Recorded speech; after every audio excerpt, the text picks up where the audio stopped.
I'm Alistair Atkin from Atkin Guitars in Canterbury in the UK, and I want to tell you a bit about our White Rice project, which has been going on for a little while now, and I'm going to show you the sort of 3 prototypes that we've been working on. But I'll give you a bit of history to this project, because it started out with me making one of these for fun, really. We started working with the relicking system that we've now been developing for a few years, and it seemed like the right guitar to try that on. So we made a few, and people started getting interested, and obviously there are a lot of Tony Rice fans and Clarence White fans who saw these, and it seems to be something that some people love and some people hate, and that's fine, whatever your preferences are. But to explain why we do this, it started off as a bit of fun, and then more and more people got interested in it. So I found that I was being asked to make the occasional one, and then Michelle White got in touch with me. That's Clarence's daughter, and she told me that Martin had stopped making the Clarence White model, and she was interested in working with us in developing this. This is the first one we made.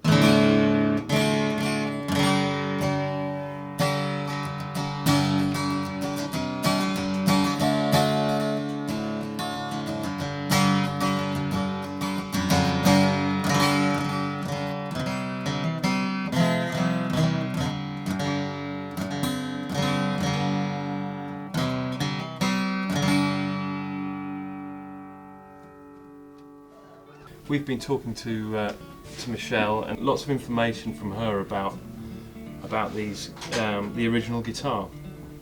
So what ends up happening is that we make the first one, and this is the first one we've made since we've been working with Michelle, and it's turned out really nicely. And it's they're all 3 of these are Sitka spruce top and Indian rosewood back and sides. The original would have been Brazilian rosewood and Adirondack top, which effectively we could still do. We can certainly get Adirondack. Brazilian is more difficult,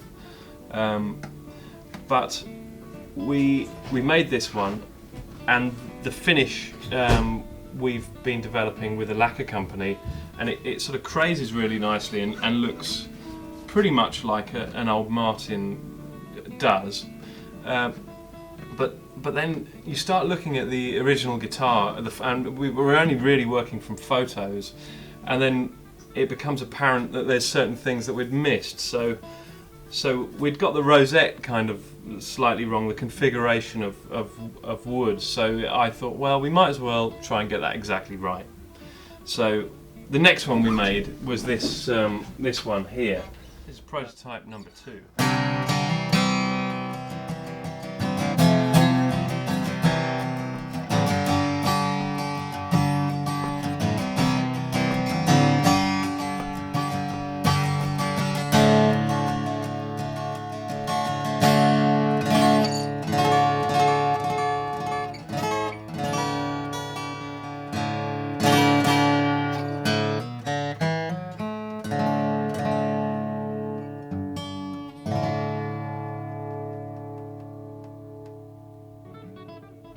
We got the rosette spot on this. I've got to admit, I went a bit full on with the relicking, and Tony's guitar doesn't look anything like this. But actually, some people really like the more worn-in approach. So that's what it is. We made this one, and I thought, well, there's a few things on this one. The end of the fingerboard isn't right. It's longer on the original one. So that was one part of it that I thought we should work on, and the neck didn't feel quite right to the stuff that I'd been reading, and also the next one had to have the 9th dot on the 10th position. That's what Tony's has. So that's a banjo position. So this is the 3rd prototype. I'll give you a little idea of what this one sounds like.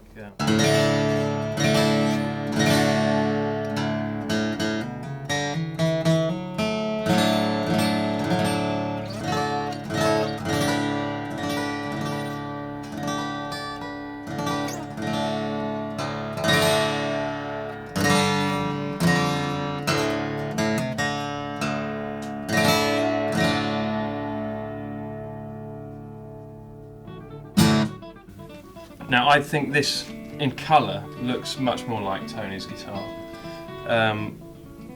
and the configuration of the rosette is right, the end of the fingerboard is right, we've got the 10th, the dot on the 10th fret.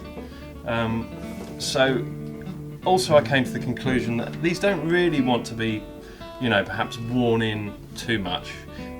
We've come to the point where we're really feeling we should make the guitar as sort of give it an old feel, but don't, you know, wreck it. And I think that really feels much nicer, and it looks pretty cool as well. The neck has got a nice sort of a slight V to it. It's quite thin, which Tony's has as well. So this is the third one. I'm really happy with this, but then you start looking even further, and we went up to a friend of ours in Replay Acoustics up in Sevenoaks to see Tony Wieniecki, who's an acoustic, Martin acoustic dealer, and he deals in only vintage Martins, and he had a couple of pre-war or wartime Martins in there. And I was able to look at those in much more detail. Now, there's certain things about this guitar now that I know we've now developed. We've got the bridge right. We've now started to. We're going to do a different end V of this celluloid inlay. The original is much thinner, so the bridge will be different. And actually, the volute on the back of the neck is slightly different. So these are 3 prototypes. They're works that are finished. We're now ready to make what we consider to be the real thing, the real replica. But it's taken a long time to get there. We're working with Michelle White on this, and both of us felt that Tony Rice should really get something for each one of these that we sell. So we're going to donate, on Facebook you can donate to the Tony Rice Foundation, because Tony's not playing at the moment, so for each one we sell, Tony will get something as well. So yeah, that's the White Rice for you.